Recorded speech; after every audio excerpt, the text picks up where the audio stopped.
Hoje eu vou responder algumas perguntas que me fizeram lá no meu Instagram sobre como agir em momentos como esse, o que fazer com algumas empresas e muito mais. Então, vem comigo!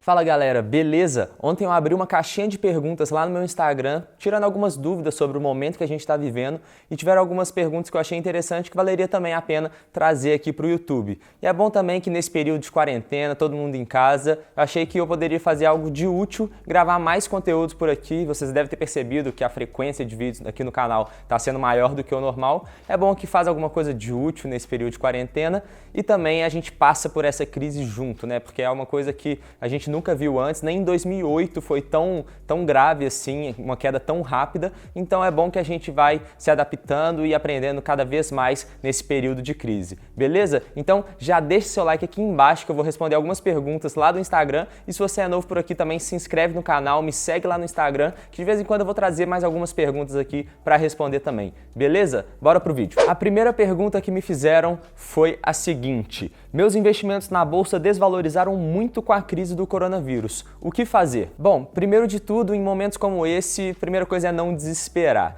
Quando você começou a investir, parte do pressuposto que você tinha definido ali uma estratégia ideal para sua carteira, né? Quanto que você vai ter em cada classe de ativo, quanto de risco que você quer correr, qual que é seu perfil de investidor, quanto de caixa que você vai ter na sua carteira e por aí vai. E aí, se você fez isso inicialmente, parabéns, em momentos como esse, basta seguir ali a estratégia que você tinha definido e começar a fazer o rebalanceamento mesmo da sua carteira. E aí, para quem não sabe, esse rebalanceamento é justamente você perseguir a porcentagem ideal que você vai ter de cada ativo dentro da sua carteira. Imagina que você tinha definido o percentual de renda fixa e um percentual de ações na sua carteira e você estava ali com aquele percentual ideal. O que acontece? Na hora que a bolsa cai muito e as suas ações desvalorizam, provavelmente agora você tem menos ações do que você deveria ter e mais renda fixa do que você gostaria de ter. Então, para você rebalancear, você precisa primeiro pegar um pouco dessa renda fixa e alocar em ações, ou até mesmo pegar um novo aporte que você já ia fazer nesse mês, por exemplo, e colocar ali nas ações para tentar um pouco reequilibrar aquela diferença que tinha dado. Porque aí, querendo ou não, seguindo essa estratégia de rebalanceamento, você vai acabar comprando na baixa e vendendo na alta, porque na hora que as ações sobem, você vai ter mais ação do que você deveria, então você vende um pouquinho para colocar ali no caixa. E na hora que cai, que é o que aconteceu, você vai lá e compra mais um pouquinho e você vai realocando assim o seu portfólio, comprando na baixa e vendendo na alta, que é o correto a se fazer no longo prazo. Só que tem um detalhe, o que eu mais vejo por aí são as pessoas falando caiu, comprou, quando na verdade não é bem assim. Quando a gente fala que caiu, comprou desse jeito, parece que os fundamentos das empresas continuaram exatamente os mesmos, então basta a gente realmente caiu, tá com desconto, compra. Só que na verdade, com essa questão toda do coronavírus, a verdade é que todas as empresas vão sofrer de alguma forma as consequências causadas por toda essa crise. Por exemplo, eu vejo algumas pessoas falando que existem algumas empresas que não vão ser nada afetadas pelo coronavírus, que as ações estão caindo sem justificativa, quando na verdade deveria ter de fato um aumento nas cotações, porque as empresas vão vender mais. Por exemplo, eu já ouvi algumas pessoas falando que a Raia Drogasil, por exemplo, ela nesse momento de crise ela vai vender mais remédio, vai vender mais álcool gel, então sua demanda, sua receita vai aumentar e por isso as suas cotações deveriam aumentar também e elas estão caindo, então caiu, comprou. Só que se você para fazer uma análise mais aprofundada da Raia Drogasil, você vai ver que na cadeia de suprimentos de empresas como essa, que compram remédios, por exemplo,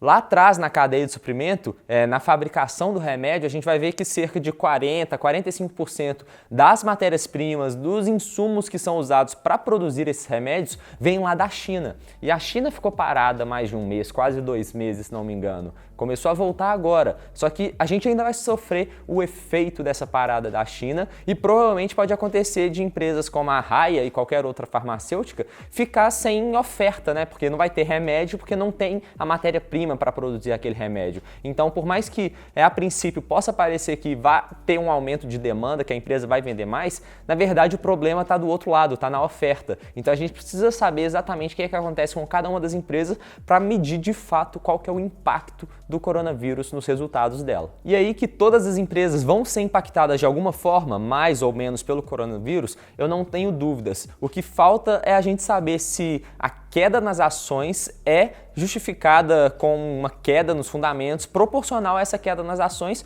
ou se o mercado fez algum exagero, teve alguma irracionalidade por causa desse pânico exagerado na economia. Isso aí eu deixo para você. A segunda pergunta que eu quero trazer aqui é: comprar empresas aéreas? As aéreas foram uma das empresas que mais foram impactadas em termos de queda nas cotações, e não é à toa, né? As pessoas com todo esse medo do coronavírus estão deixando de viajar, seja porque as fronteiras estão fechadas, seja porque elas simplesmente estão com medo de ir para lugares fechados com uma aglomeração de pessoas muito grande, então elas estão evitando esse tipo de transporte e, por exemplo, algumas empresas aéreas como a Gol, a Azul, já anunciaram que vão reduzir muito a sua oferta de voos, então isso vai diminuir bastante as receitas das empresas e, pelo menos no curto prazo, a gente sabe que vai ter realmente um impacto muito forte nos resultados das empresas, seja na receita, seja no lucro. Mas aí, de novo, igual eu falei aqui, cabe a você avaliar se o preço das ações realmente caiu mais que deveria, se está barato e se teve alguma irracionalidade no mercado para saber se é hora de comprar. Na minha opinião, sobre os resultados, a gente não sabe o que vai acontecer ainda, qual que vai ser a magnitude desse impacto do coronavírus. O que a gente sabe é que as cotações já foram impactadas e tanto da Gol quanto da Azul as cotações já caíram mais de 80%, algumas até 84%, considerando o fechamento do dia 18/3. Se você viu o vídeo que eu soltei ontem aqui no canal, você já deve ter percebido isso também. Mas aí, sendo um pouco mais direto na sua pergunta, se é para comprar ou não, eu não sei, inclusive eu nem posso dar uma recomendação de compra ou de venda de uma ação. Mas o que eu posso falar é que eu não estou comprando empresas aéreas simplesmente porque eu acho um setor muito complicado, tem várias variáveis que impactam ali os resultados das empresas e eu não sei de fato como analisar cada uma delas. É um setor muito competitivo, margens baixas, qualquer deslize aí pode causar um prejuízo enorme, então eu prefiro ficar olhando de longe. A terceira pergunta é: como escolher o que comprar nesse momento de baixa? E aí eu vou te dar duas respostas para essa pergunta que são bem parecidas com as respostas anteriores também. A primeira delas é que os resultados de todas as empresas vão ser impactadas e as cotações já estão sendo impactadas, umas mais, outra menos. Então a saída é a gente tentar descobrir qual que é a diferença ali no preço e no valor de cada uma das empresas e ver qual que é a mais barata para isso. Quando a gente achar qualquer empresa que tenha uma discrepância entre preço e valor, pode ser uma boa oportunidade de compra. Aí a gente só precisa saber de todas as oportunidades qual que vai ser a melhor para a sua carteira de acordo com as outras ações que estão lá. Porque assim, não vale a pena a gente simplesmente comprar uma ação que está barata e tudo mais. A gente precisa ter uma alocação de portfólio. Às vezes é melhor você colocar uma empresa que está menos barata do que outra, porque ela em conjunto com outras ações da sua carteira conseguem dar uma diversificada maior, consegue fazer uma proteção maior em algumas variáveis, alguns riscos que você está correndo na sua carteira. Então é muito mais uma questão mais completa de alocação de portfólio do que simplesmente de comprar ou não alguma ação. E aí a segunda resposta que eu quero te dar para essa pergunta é uma resposta um pouco mais prática, bem parecida com a resposta lá da primeira pergunta, que é basicamente você fazer o rebalanceamento da sua carteira. Em vez de fazer o rebalanceamento entre classes de ativos, faz o rebalanceamento da sua carteira de ações. Se alguma ação tiver caído muito mais do que a outra, você vai lá e aporta mais nessa ação para tentar reequilibrar o risco de cada uma dentro da sua carteira, até você chegar um pouco mais perto do que você julga como a sua carteira ideal. Quantos por cento de cada ação que você quer ter e quantas ações no total também você quer ter, de quais empresas também. Então é isso, continua seguindo o seu plano e coloca o seu dinheiro naquelas ações que caíram mais e estão com uma porcentagem menor dentro da sua carteira, que no longo prazo tem certeza que comprando agora na baixa, sem desesperar, por mais que seja uma crise que ninguém nunca viu, comprando agora, no longo prazo, a gente vai superar essa crise, igual a gente superou todas as outras, não precisa de pânico. Se eu te ajudei nesse vídeo aqui, deixa seu like aqui embaixo, se você é novo, se inscreve no canal e eu quero saber de você, o que você está comprando nesse momento de crise? Quais ações você está colocando na sua carteira, seja ações novas ou simplesmente aumentando sua posição? Deixa aqui nos comentários que eu vou ler tudo e bater um papo com vocês também. Beleza? Eu vou ficando por aqui, meu nome é Henrique Stuart e eu te vejo no próximo vídeo. Grande abraço!